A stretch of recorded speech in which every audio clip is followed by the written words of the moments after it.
Un hilo que no se rompe. Un hilo que no se rompe. Un hilo que nos une. Un hilo que nos une. Un hilo que no es rojo. Un hilo que nos une. No es rojo como cuenta la leyenda, pero nos guía para salir del laberinto. Un hilo que nos une. Nos enredamos y nos desenredamos construyendo una trama colectiva. Y nos desenredamos. Construyendo una trama colectiva. Haciendo una sociedad más igualitaria. El hilo violeta. Noticias con perspectiva de género.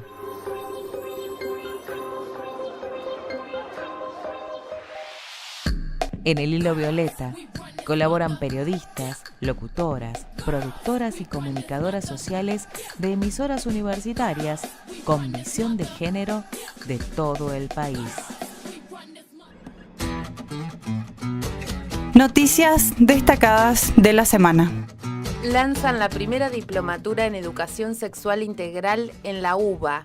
La Facultad de Filosofía y Letras de la Universidad de Buenos Aires anunció la creación de la Diplomatura de Extensión en Educación Sexual Integral, la primera iniciativa de estas características impulsada dentro de la Casa de Estudios. La diplomatura está dirigida a docentes de diferentes niveles educativos, estudiantes de la Facultad de Filosofía y Letras y de otros profesorados, profesionales y actores sociales que desarrollan acciones educativas, institucionales y comunitarias. La misma inicia el viernes 3 de mayo y finaliza el 7 de diciembre. Se realizarán 2 encuentros presenciales por mes y además habrá actividades complementarias a distancia que se realizarán a través de un campus. Noticias destacadas de la semana. Aprobaron la paridad de género en el municipio de Ushuaia. Así lo estableció el Superior Tribunal de Justicia, que resolvió esto ante la presentación de un recurso extraordinario interpuesto por el Movimiento de Mujeres de Ushuaia. Con la firma de los doctores Gonzalo Sagastume y María del Carmen Battaini del Superior Tribunal de Justicia, dictó el pronunciamiento en relación al recurso extraordinario de casación interpuesto por el Movimiento de Mujeres de la Ciudad de Ushuaia, que cuestionó la sentencia de la Sala Civil de la Cámara de Apelaciones de Río Grande. El fallo garantiza que si un partido político obtiene 2 bancas en el Consejo Deliberante, indefectiblemente una será asignada a una mujer. Al respecto, la gobernadora Rosana Bertone se refirió al fallo y dijo que es un avance que reconoce el rol que las mujeres debemos tener en el siglo XXI. Una menor abusada por su padre intentó suicidarse en la localidad de Los Polvorines. Carolina Bregú, integrante de Furia Feminista, reclamó justicia por este hecho. En el programa ¿A dónde vas?, de Radio Universidad Nacional de General Sarmiento, reflexionaron junto a ella sobre el rol de las comisarías de la mujer y la necesidad de realizar las denuncias. Su familia desde ese momento, o sea, lleva una lucha constante con la justicia porque estuvo detenido unos días y después fue liberado por la UFI 14 de San Martín. Las denuncias prácticamente se empezaron a hacer en el último tiempo porque María lamentablemente le tenía terror y frente a sus amenazas, pero cuando vio lo que le pasó a la hija básicamente no dudó y empezó a denunciar. Sumado a eso, este señor, una vez que fue liberado, abusa a otra de sus hijas.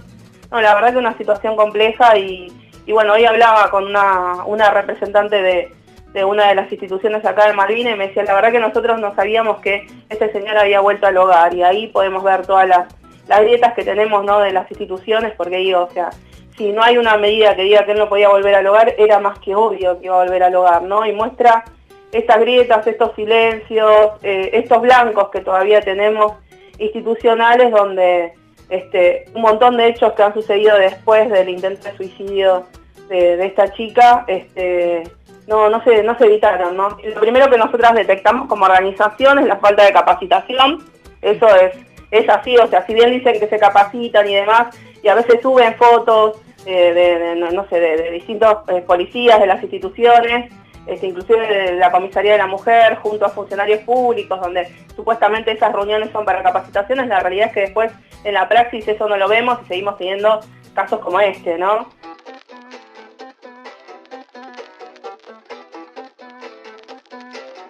El hilo violeta. Noticias con perspectiva de género. Nosotras movemos el mundo. Desde la antigüedad hasta nuestros días, el rol de la mujer ha cambiado, ha evolucionado y, sobre todo, ha dado mucho de qué hablar. Seguimos luchando por el derecho al aborto. El año pasado no nos vencieron, dimos una batalla y la vamos a seguir dando este año y todos los años hasta que sea necesario, porque la ley del aborto es un derecho que nos compete a todas para tener derecho sobre nuestros propios cuerpos y nuestras vidas. Noticias destacadas de la semana. Rita Segato abrió las 7ª jornadas de violencia de género en Mendoza, la tercera provincia en contar con un protocolo sobre femicidio. Las jornadas fueron organizadas por el Ministerio Público Fiscal de Mendoza, el Consejo Federal de Política Criminal y el Consejo de Procuradores, Fiscales, Defensores y Asesores Generales de la República. También contaron con el apoyo de universidades, la legislatura provincial, el Ejecutivo y diferentes organizaciones sociales. Detuvieron y liberaron a un femicida que protagonizó un violento hecho en Bahía Blanca. Informe de Andrea Romero. El femicida de Luciana Moretti, Pablo Víctor Cuchán, que se encuentra excarcelado por ese crimen, quedó detenido por retener a una mujer en un vehículo, por lo que la joven se arrojó del rodado en movimiento sufriendo lesiones leves. Luego de este episodio, Cuchán chocó contra un árbol. Todo ocurrió en la ciudad de Bahía Blanca. La mujer de 27 años, que había sido retenida, radicó la denuncia en la comisaría de la mujer. El femicida, que se negó a los controles de drogas y alcohol, quedó detenido por privación ilegal de la libertad, lesiones, resistencia a la autoridad y por conducir alcoholizado. Este lunes se presentó ante la fiscal interviniente Claudia Lorenzo de la UFIG número 15 y el femicida volvió a recuperar la libertad. Por este caso, la abogada de la familia Moretti, Viviana Lozano, solicita a la justicia que el femicida cumpla la totalidad de la pena impuesta por el crimen de Luciana. La radio de la Universidad Nacional del Sur dialogó con la abogada. Lamentablemente no hay sorpresa, es un hecho que se reitera.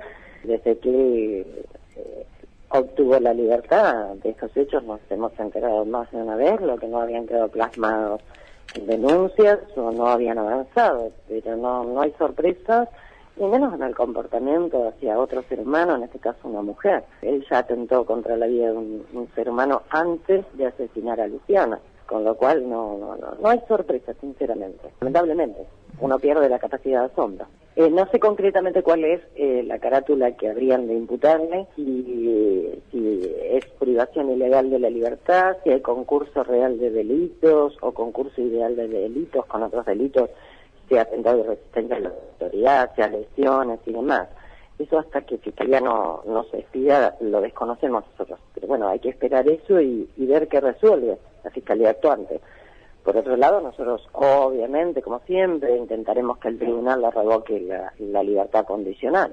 Ya lo hemos denunciado en otras ocasiones, esos incumplimientos, y no hemos logrado que se revoque esos beneficios. Veremos si en esta ocasión sí lo logramos. El caso había dado 18 y casación bajo un año, 17. El cómputo cerraba en 2021, lo que pasa que él también apeló el cómputo de la condena. El año pasado, cuando se dispuso el cómputo, se decretó la firmeza y se dispuso el cómputo, él apeló eso.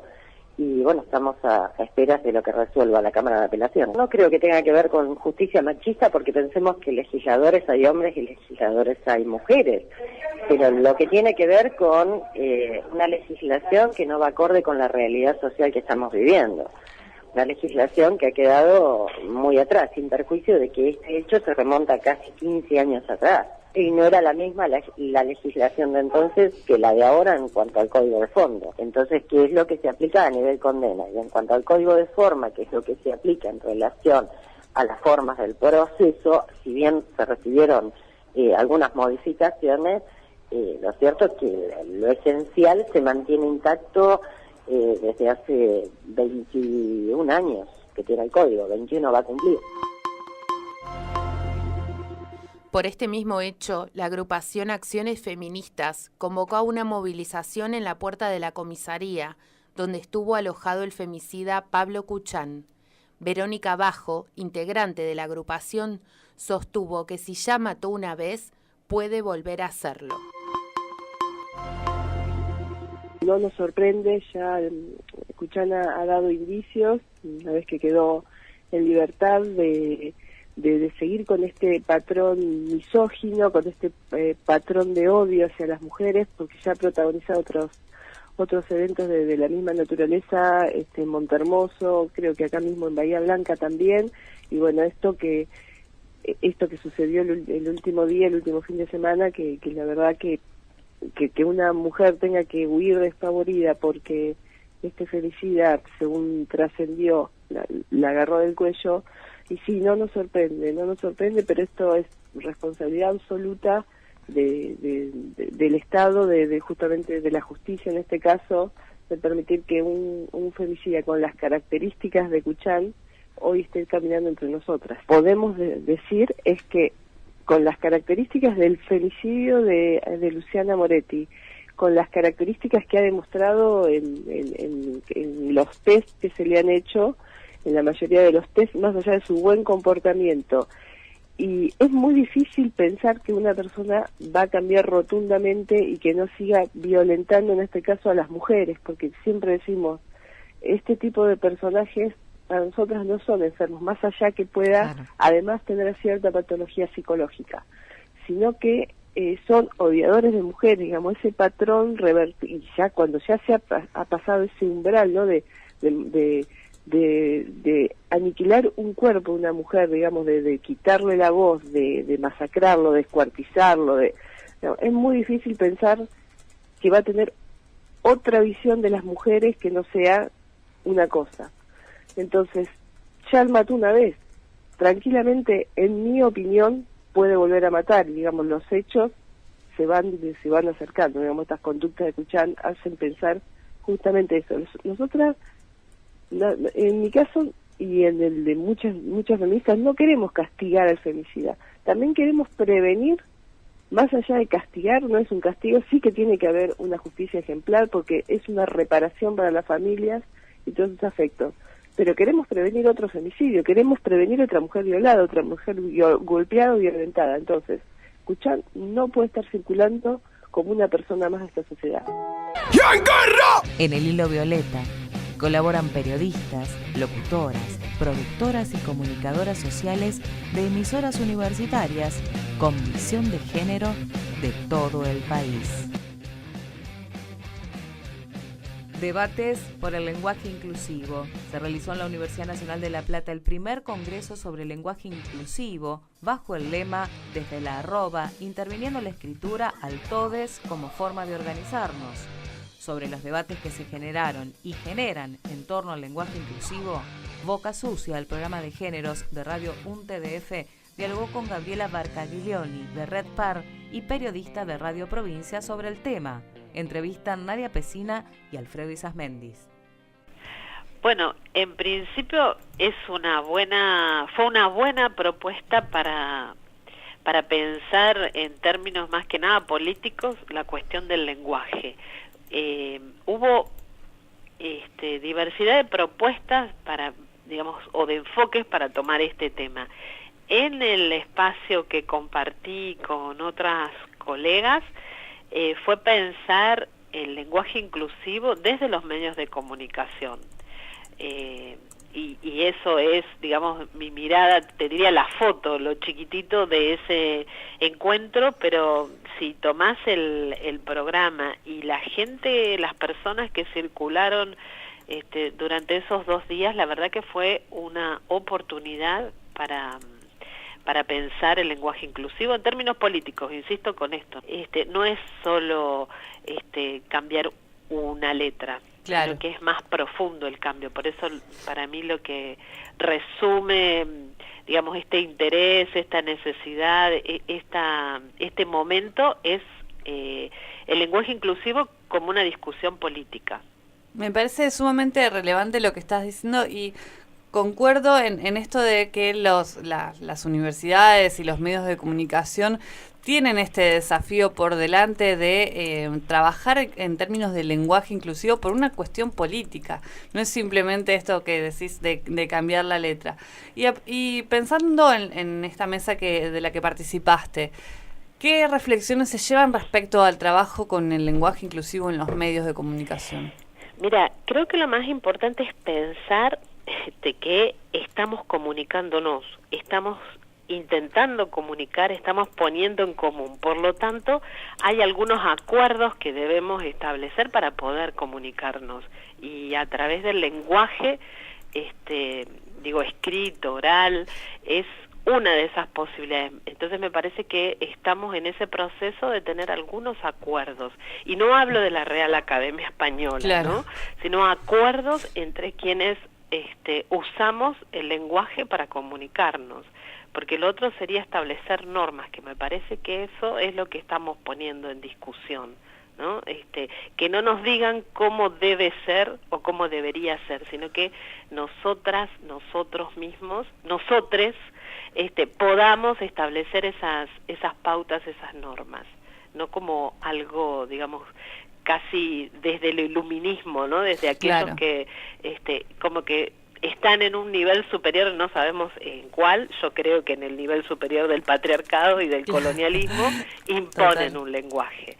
Me parece que en ese punto estamos. Yo, un poco lo que trataba de marcar era eso, y ustedes cuando me daban, digamos, la bienvenida, me mencionaban que yo soy parte de un espacio de comunicadoras y comunicadores que desde el 2005, cuando nos juntamos, vimos la necesidad de que el lenguaje debía incluirnos. No lo llamábamos lenguaje inclusivo. Ajá. Decíamos, el lenguaje no sexista. Claro. ¿Sí? Y siempre fue una preocupación. En ese momento no pensábamos en la E, sino que pensábamos en aquellas palabras que pudieran dar cuenta de la diversidad, ¿no? Tal cual. Y que esa diversidad no fuera una jerarquía. Creo que el ejemplo más claro que tuvimos como red, y me refiero a la red PAR, de periodistas de Argentina en red por una comunicación no sexista, era el tema de la violencia extrema contra las mujeres, el femicidio. Nosotras ahí decíamos, basta de decir crimen pasional. Claro. Y en ese sentido, nosotras trabajamos tratando de utilizar la palabra como una herramienta política, para decir, no es producto de la pasión, sino que es producto del patriarcado. Y ese fue nuestro gran desafío en los inicios. Y ahora estamos también en este debate, decir cuál es la mejor forma de poder comunicarnos, porque es evidente que no estamos incluyendo a todas las personas con el femenino y el masculino, es decir, quedan por fuera aquellas personas que no se sienten dentro de este sistema binario. Claro. Entonces hay que buscar una forma de nombrar. Y en ese debate creo que estamos. Sí, y esto que decías respecto a la construcción de sujetos y la construcción de nociones a partir del lenguaje, ¿no? Hay como, vos lo sabrás mejor que yo, pero hay muchas teorías que hablan de cómo el lenguaje construye también, claro, lo que estamos percibiendo y parte de nuestra realidad, ¿no? Y pienso en esto que es bien importante, que es la unión de periodistas con perspectiva de género y con reconociendo el lenguaje no sexista. Ahora en algunas instituciones han incorporado manuales, por así decirlo, esto si bien podemos discutir en las formas, pero han incorporado manuales que permiten trabajar con lenguaje inclusivo dentro de las instituciones, porque también es parte de un aprendizaje, ¿no? Claro. ¿Por qué decimos lo que decimos y cuándo lo decimos? ¿Qué otros desafíos crees vos que tenemos en la actualidad para trabajar, para reconocer la importancia de hablar y reflejar la realidad? Yo creo que tenemos que primero pensar qué necesitamos incluir para que se refleje esa diversidad sexual y de géneros que vamos asumiendo como sociedad. ¿Qué sería innecesario incluir? porque no todo hay que incluir, y no digo personas, sino digo para que no se sienta mal nadie que esté escuchando, sino digo qué situaciones, qué referencias tenemos que hacer sobre la realidad y qué inclusiones podrían poner en riesgo, esto que yo te decía al inicio, del hecho de comunicarnos, ¿no? A todo le vamos a poner la E. ¿En qué sentidos es importante la E?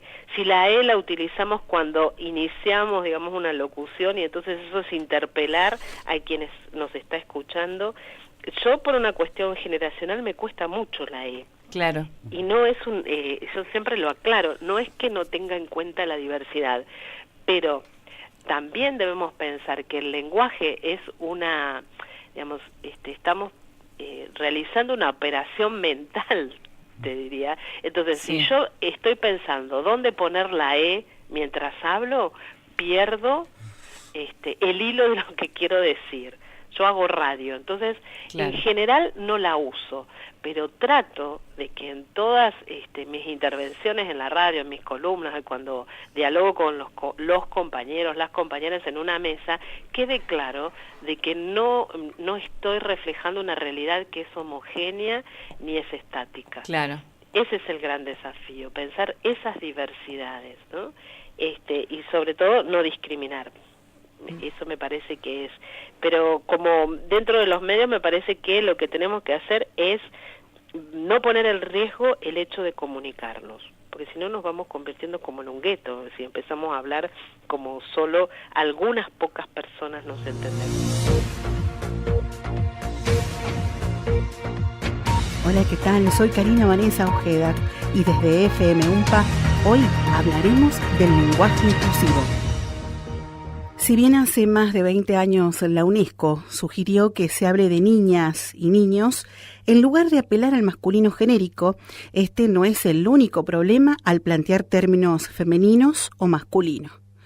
Pueden quedar excluidas personas que no se sientan representadas con las sexualidades dominantes. El lenguaje inclusivo surgió como una forma de hablar que sea más justa y que no excluya a ningún grupo de la sociedad.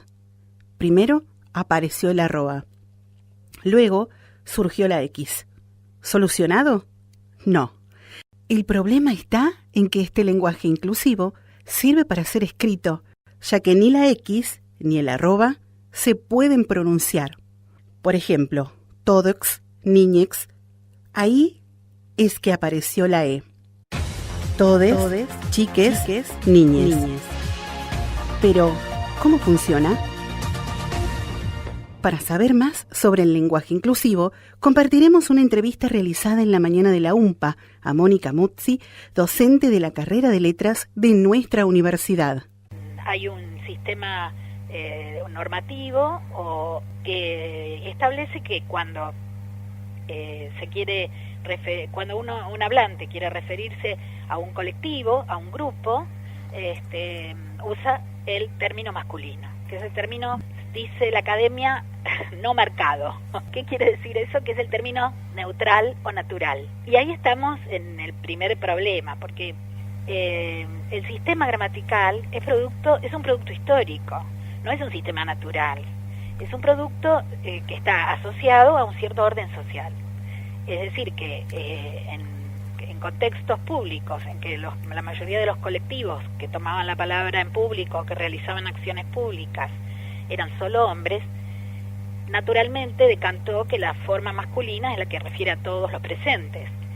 Las mujeres estamos tomando cada vez mayor participación en los ámbitos públicos y además no nos convence a muchas de nosotras ese modo de referirse a los grupos, los colectivos. Y así surgen distintas propuestas. A lo largo de estos años hemos visto en la escritura el uso de la X, el uso de la arroba, y bueno, la duplicación, todos y todas. Y ahora, hace unos años, surge la propuesta de usar la E. Bueno, son propuestas y son debates que revelan la dinámica que tiene la vida de una lengua. Nosotros no creemos que haya que abrir juicio antes de ver qué pasa, digamos. Y además hay que observar el fenómeno como expresión de una polémica que excede la cuestión de poner un sonido u otro, ¿no? Es decir, lo interesante ahora es que el hablante tiene otra alternativa, y hablar siempre es elegir y tomar una postura política, pública, frente a un conflicto social. Claro, lo que sucede es que el lenguaje es consenso. El lenguaje se va creando a medida que la vida pasa. Y bueno, nosotros no dejamos nunca de hablar, no sé, podemos establecer una cadena ininterrumpida, por ejemplo, desde el latín del siglo I hasta hoy. Y el lenguaje cambió, evidentemente cambió. Entonces no podemos entender a un latino del siglo I que nos hable. Entonces el cambio, Saussure dice que es un teórico lingüista, dice, la lengua no se puede cambiar voluntariamente, pero la mano invisible de la historia cambia la lengua. La lengua es mutable y a la vez es inmutable, es decir, no hay una sola persona que cambie la lengua. Ahora bien, ¿cómo ocurren los cambios en las lenguas? Bueno, hay grupos, personas y grupos que innovan algo. Y después hay que ver qué pasa con esas innovaciones. Algunas tienen éxito, otras no. Yo creo, y esas innovaciones siempre tienen, no se dan en el aire, sino que se dan en contextos sociales concretos, a partir de polémicas, tensiones, cambios, o incluso razones estéticas tienen a veces esos cambios. Lo que quiero decir es que la lengua no es lógica, para nada. La lengua, hasta uno mira la historia, bastante caprichosa. Porque nosotros tenemos prohibido decir aiga, pero decimos caiga sin ningún problema. Estaba leyendo hoy un lingüista que escribe desde Nueva York, él trabaja allí, y trabaja sobre el español latinoamericano y el español de España, y comenta lo del todes, o sea, es una realidad también en otros espacios de habla hispanoamericana. La Real Academia Española es la que muchas veces aparece en ese rol, ¿no? Es decir, señalando lo que es correcto o incorrecto. En realidad la Academia, si ha sobrevivido todos los siglos que ha sobrevivido, es porque de a poco va permeando y va admitiendo usos que están establecidos en las comunidades lingüísticas. Nosotros tenemos la suerte de ser una universidad que bastante periférica, tranquila, no tenemos esa obligación, ese peso de legislar sobre nada. Por eso nos interesa más esta actitud más científica. Los lingüistas no somos prescriptivistas, sino que somos descriptivistas. Decimos claro, cómo la gente habla, no cómo debería hablar. Nosotros no decimos, estas son las convenciones. Si queremos participar en un espacio, no sé, de discursividad pública o discursividad académica, bueno, pues tiene que escribir la monografía de determinada manera, sin errores. Porque son convenciones, porque las comunidades discursivas legislan sobre los modos adecuados en que circulan los discursos. Entender de dónde venimos no implica despreciar lo que hicieron antes, sino justamente mejorarlo o mejorar. Estas transformaciones del uso de las palabras, para ajustarlas a una percepción más democrática o inclusiva de la estructura social, ocurrirán inevitablemente. Las soluciones para democratizar el lenguaje las aplicamos todos los días. Algo importante está ocurriendo en el lenguaje.